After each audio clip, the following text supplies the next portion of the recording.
আমরা নজর রাখবো হলং বাংলোর দিকে। আগুনে ভস্মীভূত হয়ে গেছে হলং বাংলো, যেখানে ভয়াবহ আগুনে পুড়ে ছাই জলদাপাড়া জাতীয় উদ্যানের এই বাংলো। আমরা জানি যে 50 বছরেরও বেশি পুরনো এই হলং বাংলো, যা পর্যটকদের মূলত মূল আকর্ষণ ছিল। সেই বাংলোতে গতকাল রাত 9টা নাগাদ আগুন লাগে। বাংলোটি পুরোটাই কাঠের হওয়ায় দ্রুত সেই আগুন ছড়িয়ে পড়ে এবং যে ছবি আপনারা দেখছেন, কার্যত ভস্মীভূত হয়ে যায় হলং বাংলো। ভয়াবহ সেই আগুন, যে আগুনে পুড়ে ছাই হয়ে যায় জলদাপাড়া জাতীয় উদ্যানের সেই বাংলো। প্রতিনিধি পার্থ এই মুহূর্তে আমাদের সঙ্গে রয়েছেন, সরাসরি পার্থর কাছে যাব। পার্থ, প্রথমেই তোমার থেকে জানার চেষ্টা করব যে বন দফতরের তরফ থেকে ঠিক কি জানানো হচ্ছে, কিভাবে আগুন লাগলো?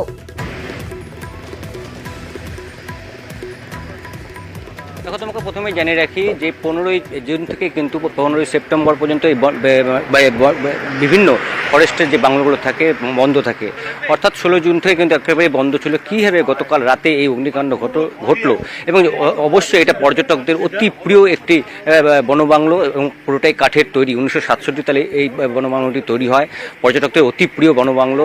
এখানে 8টি রুম রয়েছে, তার মধ্যে 2টো ভিআইপি রুম, বাকি 6টা রুমে কিন্তু পর্যটকরা থাকতো এবং 15ই জুন পর্যন্ত কিন্তু ঠাসা ছিল এই বনবাংলো। এবং এখানে প্রতি বছরই আমরা দেখি বহু পর্যটক, শুধু আমাদের দেশের পর্যটক বা রাজ্যের পর্যটক না, বিদেশি পর্যটকরাও কিন্তু তাদের অতি প্রিয় ডেস্টিনেশন ছিল এই হলং বনবাংলো।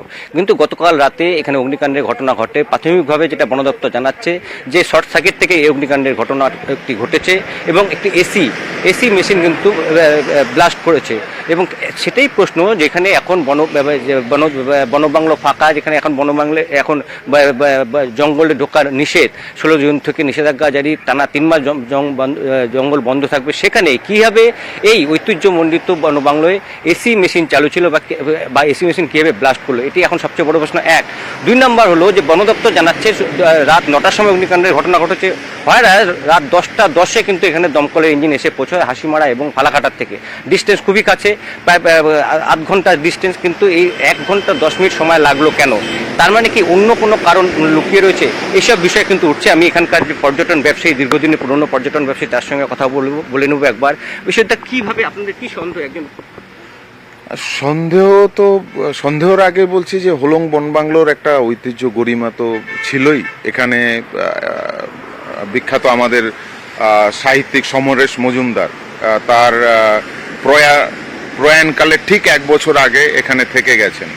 তার আগে মানে আমাদের এই হলং বনবাংলো জ্যোতিবাবুর বনবাংলো হিসেবে পরিচিত ছিল। বুদ্ধবাবু এখানে থেকে গেছেন। মানে এর বাইরে মানে অনেক অভিনেত্রী, বিখ্যাত অভিনেতা অভিনেত্রী এবং দেশি বিদেশি প্রচুর মানুষ মানে তো এখানে থেকে গেছেন। হলং বনবাংলো পুড়ে যাওয়া মানে একটা ঐতিহ্যের অবসান বলা চলে। আর যেটা প্রথমে আমি শুনেছিলাম, যে প্রথম যখন ফোনটা আসে যে হলং বনবাংলোতে আগুন লেগেছে, আমরা কিন্তু ভাবিনি এরকম, বলেছে শর্ট সার্কিট থেকে আগুন লেগেছে।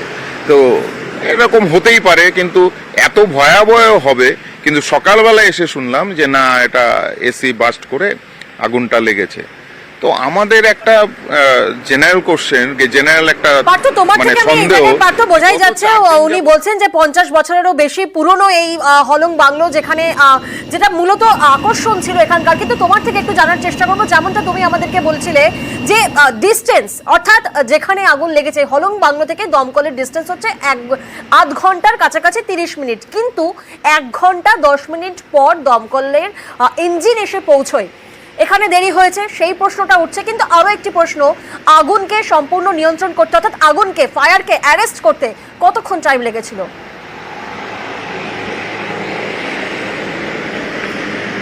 এই আগুন নিয়ন্ত্রণ করতে কিন্তু প্রায় ঘন্টা 2-2.5 সময় লেগে যায়। কেননা যেহেতু বললাম যে দমকল আসতে দেরি করে বা দমকলকে খবর দেওয়া হয়েছে দেরিতে কিনা, এইসব বিষয়গুলি কিন্তু সামনে আসবে।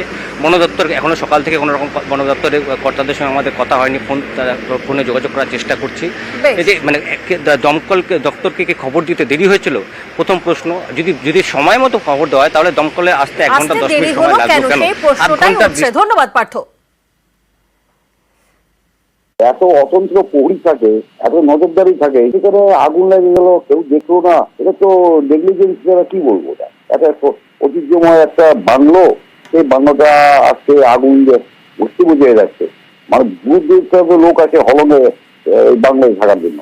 একটা তো জঙ্গলেও ক্ষতি হবে, এটা খুব আতঙ্কের বিষয় যে আমার নজরদারি অভাব আছে। বন দপ্তরে এদের উপরে ভরসা করা খুব কঠিন এখন।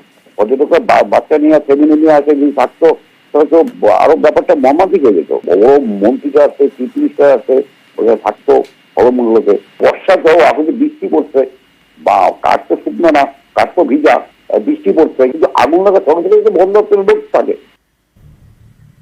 রবিবার দুর্গাপুরে 2 বছরের শিশুকে অপহরণ করা হয়। খেলার মাঠ থেকে অপহরণ করা হয় আর অপহরণের তদন্ত শুরু করে পুলিশ। গতকাল সেই একই জায়গায় শিশুকে ছেড়ে যাওয়া হয়, অর্থাৎ 2 দিন পর অপহৃত শিশুকে ফেরত পাওয়া যায়। দেখুন যে শিশুটির ছবি আপনাদের দেখাচ্ছি, 2 বছরের এই শিশুকে অপহরণ করে নেওয়া হয় দুর্গাপুর থেকে রবিবার। খেলার মাঠ থেকে শিশুটি খেলতে গিয়েছিল, খেলার মাঠ থেকেই শিশুটি নিখোঁজ হয়ে যায়।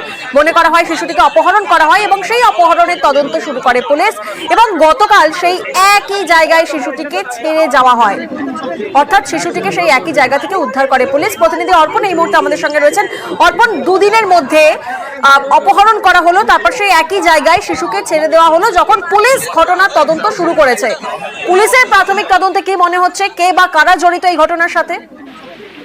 দেখো, গত রবিবার কিন্তু 2 বছরের যে শিশু অপহরণের ঘটনা ঘটে দুর্গাপুরে, তারপর 2 দিন পর কিন্তু ঠিক একই জায়গায় ফেরত পাওয়া যায় শিশুটিকে। কারণ আসানসোল দুর্গাপুর পুলিশ কমিশনারের তরফ থেকে কিন্তু বিভিন্ন জায়গায় নাকা তল্লাশি চালানো হয় এবং এলাকার যে সমস্ত সিসিটিভি, সেই সিসিটিভি ফুটেজও খতিয়ে দেখা হয়। এবং এই খবর কিন্তু বাইরে ছড়িয়ে পড়তে দেখা যায় যে মঙ্গলবার দিন একটি কালো গাড়িতে করে ঠিক একই স্থানে সেই শিশুটিকে নামিয়ে দিয়ে যায়। কারণ এখনো পর্যন্ত পুলিশের অনুমান, প্রাথমিকভাবে তারা মনে করছেন যে এই গাড়িটি কোথা থেকে এলো, কিভাবে এলো, কারণ দুর্গাপুরের নাকি অন্য কোথাও এর পিছনে কি রহস্য রয়েছে পুলিশ তদন্ত শুরু করেছে। কারণ এখনো পর্যন্ত এই যে অপহরণ, এই গোটা ঘটনায় কিন্তু ধোঁয়াশায় রয়েছে পুলিশ। বেশ বেশ। ওর মা, বাবা আর আমার একটা বোন, আমার একটা বৌদি এখানটাতে দাঁড়িয়ে কথা বলছিলাম। তখন একটা 4 চাকা ওখান দিয়ে ঢুকলো, ঢোকার পর একটা দরজাটা খুললো, খোলার পর বাচ্চাটাকে নামাচ্ছে। তখন আমি বলছি যে ওই যে একটা 4 চাকা ঢুকলো, দেখো ওখানে একটা বাচ্চা। তখন বাচ্চাটা নানা করে খুব কান্নাকাটি করছিল। তখন দুটো ভদ্রমহিলাকে এখান থেকে তখন এদের পরিবারের সবাই গেল, সবাই গিয়ে তখন ওই বাচ্চাটাকে ধরে নিয়ে আসলো।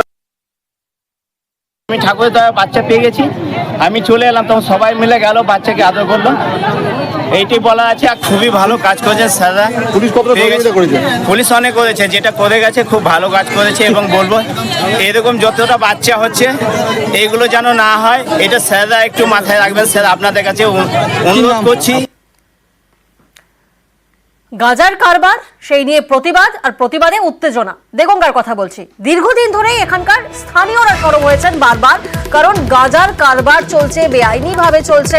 আর গতকাল একেবারে হাতে নাতে পাকড়াও করে স্থানীয়রা। আর এই ঘটনার পর এলাকায় উত্তেজনা ছড়ায়।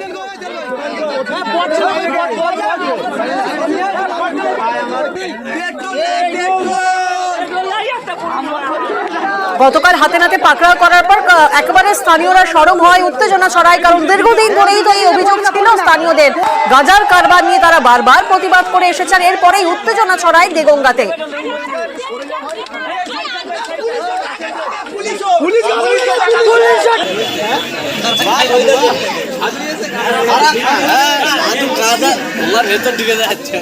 পুলিশের নিষ্ক্রিয়তার অভিযোগ এলাকাবাসী বারবার পুলিশের নিষ্ক্রিয়তার অভিযোগ সামনে আনছেন। প্রতিনিধি জিয়াউল এই মুহূর্তে আমাদের সঙ্গে রয়েছেন। জিয়াউল, তোমার থেকে একটু জানার চেষ্টা করব, পুলিশের নিষ্ক্রিয়তার অভিযোগ কেন বারবার সামনে উঠে আসছে? দেখো, দেগঙ্গা কেএম চাঁদপুর এলাকায় দীর্ঘদিন ধরে গাঁজার ব্যবসা করছেন বেশ কয়েকজন দুষ্কৃতী বা গাঁজা ব্যবসায়ী। বলে তারা বারংবার এই গাঁজা ব্যবসার সঙ্গে যুক্ত, বছর 5 ধরে গাঁজা ব্যবসার সঙ্গে যুক্ত। এবং এলাকার যেটা মহিলা বা বিশেষ করে এলাকার মানুষের দাবি যে এই গাঁজা ব্যবসার ফলে আসক্ত হয়ে পড়ছে এলাকার 8 থেকে 80 বছর পর্যন্ত সমস্ত মানুষ। ফলে সংসারে বিভিন্ন অশান্তি হচ্ছে এবং তারা বারংবার পুলিশের দিকে এবং রাজনৈতিক অর্থাৎ যারা পঞ্চায়েতে যারা দায়িত্বে আছেন তাদেরকে বারংবার বলছে যে এলাকায় এই গাঁজার ব্যবসা বন্ধ করা হোক, কিন্তু কেউ কর্ণপাত করেনি। একাধিকবার লিখিত অভিযোগ দিয়েছে, একাধিকবার মৌখিকভাবে জানিয়েছে, কিন্তু কোনো অভিযোগ হয়নি। গতকাল রাতে যখন ওই দুজন ব্যবসায়ী একেবারে বাইকে করে গাঁজা ভর্তি করে নিয়ে আসছিল, সেই সময় এলাকার মানুষ সন্দেহ হয়, তখন তো ধাওয়া করে একজন ব্যবসায়ী পালিয়ে গেল, আরেকজনকে ধরে ফেলে। তার কাছ থেকে প্রায় বস্তা ভর্তি 10 কেজির বেশি গাঁজা উদ্ধার করে, কয়েক লক্ষ টাকা যার বাজার মূল্য, সেগুলো ধরিয়ে তারা ভাঙচুর এবং সেই আগুন ধরিয়ে দেয়।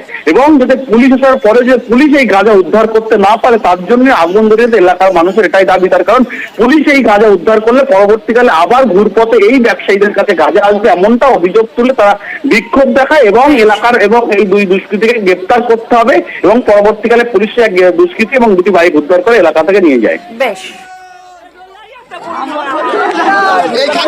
গ্রামের পুলিশ প্রশাসন কিংবা এই যত বড় বড় নেতারা এসব কোনো প্রতিবাদ করে না, উল্টে ওনারাই সব এসব ব্যবসা করছে, ওনারাই খাচ্ছে। এই জন্য আমরা প্রতিবাদ করতে বাধ্য হলাম। আজকে কি করলেন? আজকে এই গাঁজা দেখে আমরা গাঁজা আজকে ধরিয়ে দিলাম, গ্রামে মেম্বার ধরেছে, আমরা ধরিয়ে দিলাম মেম্বারের হাতে নিয়ে। কিন্তু পুলিশ তো উদ্ধার করতে এসেছিল, পুলিশের কাছ থেকে কেড়ে নিয়ে গাঁজা ধরাতে হলো কেন? পুলিশ তো নিয়ে গাঁজা ওনার ফেরত দিয়ে দেবে, দিয়ে পুলিশ তো টাকা খাবে। আপনারা কি চাইছেন এখন, বর্তমানে কি চাইছেন?